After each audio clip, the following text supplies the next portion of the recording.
So if your soil concern is Russell or the revised universal soil loss equation, what you're going to usually use, you may want to use the Russell 2 software is a great option, and I highly recommend using that. But if you're wanting some just really quick numbers and you have field verified that your soil map unit is correct, there are some options in Web Soil Survey that you can look at to get you some data points to go off of. One of these is the erosion hazard off-road off-trail, and again, you can find these off of suitabilities and limitations for use. You would go under land management, and then you have erosion hazard.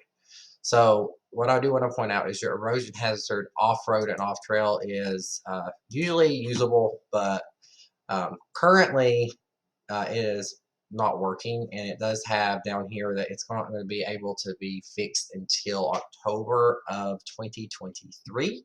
But it does work very similar to the other one when it is working, so I'm going to go over that. What you're going to see though is that you're going to get a rating on both of these that relates to, as we break down our view description, it's going to relate to your erosion factor K, your rainfall erosivity, and also slope. So they both kind of work off of the same thing. If we look at the other one, you're going to see for our road and trail view description that this one, again, erosion factor K, slope, and this one takes into factor rock fragments. So that's where they differ, but they are kind of similar. So I would use this one currently until the other one comes into a factor. And again, it's based off of what you're going to be building. So if you're looking at a road or a trail or off-road, off-trail, this is going to be more accurate for something that's similar to a full road. And what it does, it gives you a rating. And so for this, you get a rating of 0.5. And if we look down here, erosion hazard road trail, it's going to be slight, moderate, severe. And then up here, we get a color coding for that. Again, our severe is going to be our orange color, our slights are darker green, and the middle is this kind of in-between color.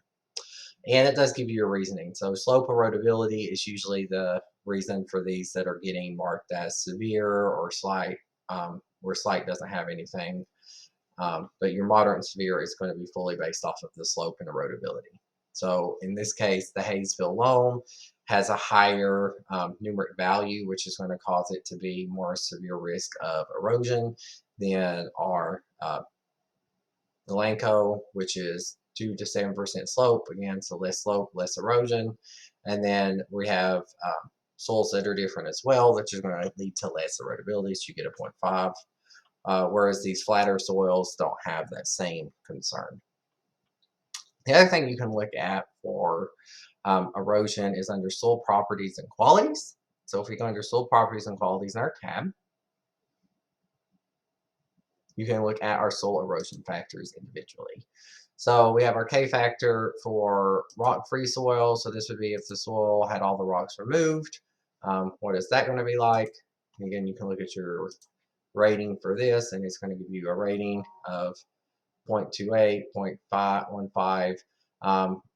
The ranges from 0.02 to 0.69. The higher the value, the more susceptible the soil is going to be to sheet and rill erosion. That's going to be slightly different when we look at the whole soil versus the rock-free soil, but the values are going to be similar. Again, the higher the value, the more susceptible to erosion. Our T factor is another thing we can look at. So again, we look at our VR rating. It's going to give you numbers, and this is going to be tons per acre of year that you're going to expect to be lost. So again, the higher the number, the more tons of soil erosion you could expect. And then the last thing we have is a group erodibility for wind. And this is going to give us a rating from 1 to 5, with the most susceptible to wind erosion being a 1 and least susceptible being an 8. So we have some 3s here, which could be very acceptable to wind erosion. They also have an index rating for this as well that we can check out. And if we look here, this is a wind rating based on tons per acre per year. So again, you're going to see how much material could be lost from wind erosion in tons per acre per year. And as we see here, we've got two soils that have fairly high amount of wind erosion that is possible. And so when we're looking at erosion, these are all things that I will look at when trying to figure out, what is our erosion concern? How much concern do we have for erosion on these soil types? And again, field verification of those map units to make sure that we're looking at the right map unit for the ratings and descriptions that we have.